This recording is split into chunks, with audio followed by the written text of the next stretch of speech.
Olá pessoal, sejam bem-vindos ao Didaticativa.com. Meu nome é Eduardo Romão e dando andamento nas análises sobre o resultado do primeiro trimestre. Hoje eu vou falar sobre as processadoras de alimentos, alimentos de origem animal, Minerva, Marfrig, JBS e BRF. Então, começando aqui com o lucro líquido, a gente vê que no primeiro trimestre de 2020, a única dessas quatro que apresentou lucro foi a Minerva, revertendo um prejuízo do ano anterior, 2019, de 31 milhões de reais. O prejuízo mais forte veio da JBS, quase 6 bilhões de reais de prejuízo, revertendo um lucro no ano anterior de 1 bilhão de reais.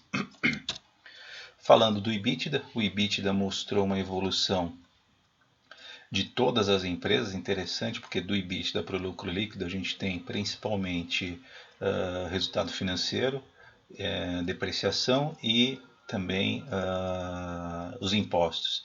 Então esse é o efeito positivo da análise de resultado, porque independente do prejuízo, a operação da companhia representada aqui pelo EBITDA mostrou a evolução em todas as empresas, de 309 para 374 milhões na Minerva, e reforçando aí o papel da JBS de 3,2 bilhões para 3,9, quase 4 bilhões de EBITDA na JBS.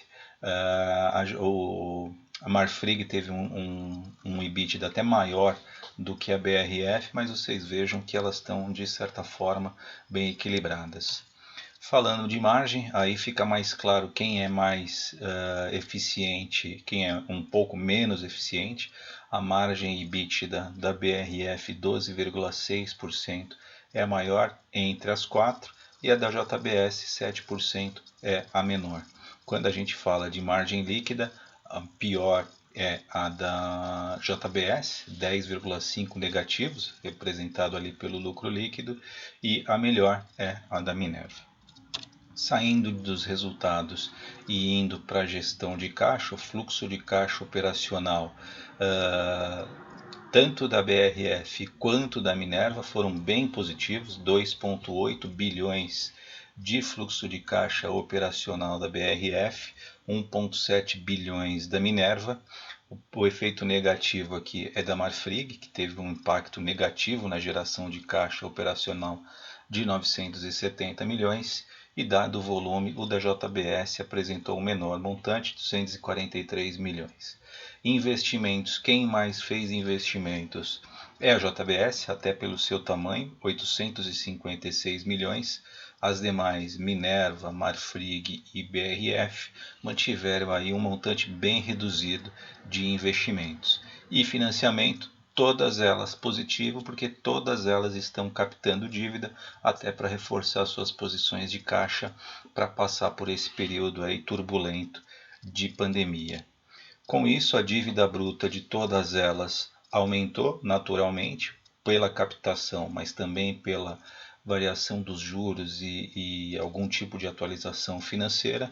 Então vocês vejam que a maior em termos de dívida é a JBS, com 75 bilhões de reais em dívida, seguida pelo Marfrig, 27 bilhões, terceiro BRF, 23, e a menor do ponto de vista de dívida, a Minerva, com 11,7 bilhões de reais.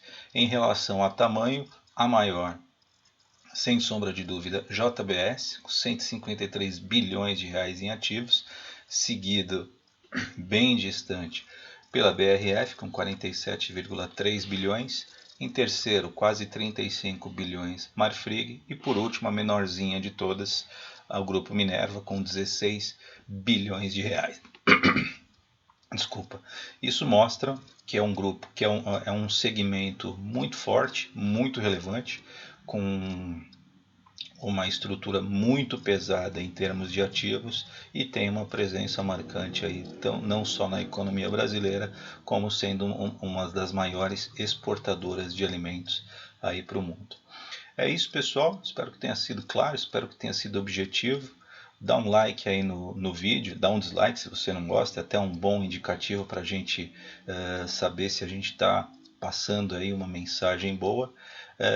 Ativa aí o sininho, ainda não sei direito em que parte do canal, mas ajuda a gente a fazer com que o canal cresça e a gente vá incrementando aí com outras análises e com outras informações.